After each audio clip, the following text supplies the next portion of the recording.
Aljur Abrenica may napansin di kinaya mapinta mukha ng harapan sa pasabog ni Kylie Padilla ngayon. Ang kapuso aktres na si Kylie Padilla ay kilala sa kanyang patuloy na pagsisikap sa pagpapaganda at pagpapanatili ng kanyang youthful at blooming na itsura. Sa mga nakaraang linggo, nagkaroon siya ng pagkakataong ipakita sa kanyang mga taga-suporta ang kanyang mga lihim sa pagpapaganda sa pamamagitan ng isang video na ibinahagi niya sa kanyang Instagram account. Ang video na ito ay naglalaman ng mga detalye tungkol sa kanyang mga pamamaraan sa pag-aayos ng sarili, mula sa pagpili ng tamang makeup hanggang sa mga hakbang sa pag-aalaga ng kanyang balat. Sa video, makikita ang detalyado at maingat na proseso ni Kylie sa pag-a-apply ng makeup. Pina-practice niya ang tamang teknik sa paglalagay ng foundation, concealer, at iba pang makeup products na tumutulong upang mapanatiling mukhang fresh at glowing ang kanyang mukha. Binibigyang diin din niya ang kahalagahan ng skincare routine bago mag-makeup, tulad ng paggamit ng moisturizer at primer upang may handa ang balat para sa makeup application. Ang kanyang maayos at sistematikong paraan ng pag-aayos ng sarili ay nagbibigay inspirasyon sa kanyang mga tagahanga,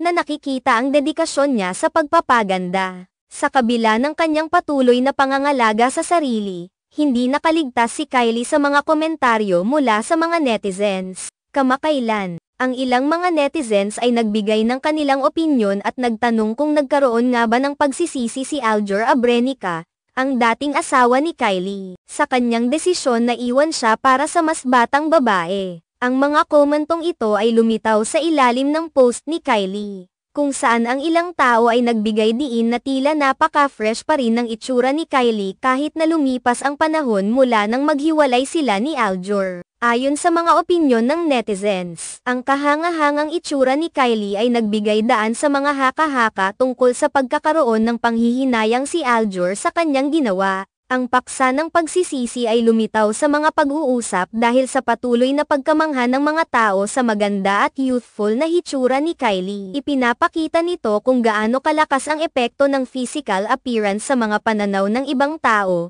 lalo na kung ito ay laban sa imahe ng isang tao sa kanilang nakaraan. Gayunpaman, maaaring hindi ito ang tunay na layunin ni Kylie sa pagbabahagi ng video. Ang kanyang layunin ay maaaring upang ipakita ang kanyang personal na proseso sa pagpapaganda at ang kanyang pag-aalaga sa sarili, sa halip na mag-focus sa nakaraan at sa mga desisyon ng ibang tao. Maaaring ang mensahe na nais niyang iparating ay ang kahalagahan ng self-care at pag-aalaga sa sarili para sa pangmatagalang kagandahan. Sa huli, ang bawat tao ay may kanya-kanyang pananaw at opinyon tungkol sa mga pangyayari sa buhay ng mga kilalang personalidad. Ang mga komento at opinyon na ito ay bahagi ng pakikisalamuha sa social media na madalas na nagiging lugar ng pagtalakay sa mga aspeto ng buhay ng mga sikat na tao. Gayunpaman, mahalagang tandaan na ang bawat tao ay may sarili niyang mga dahilan at desisyon sa buhay, at ang mga komento ng iba ay maaaring hindi palaging tumutukoy sa tunay na kalagayan ng isang tao.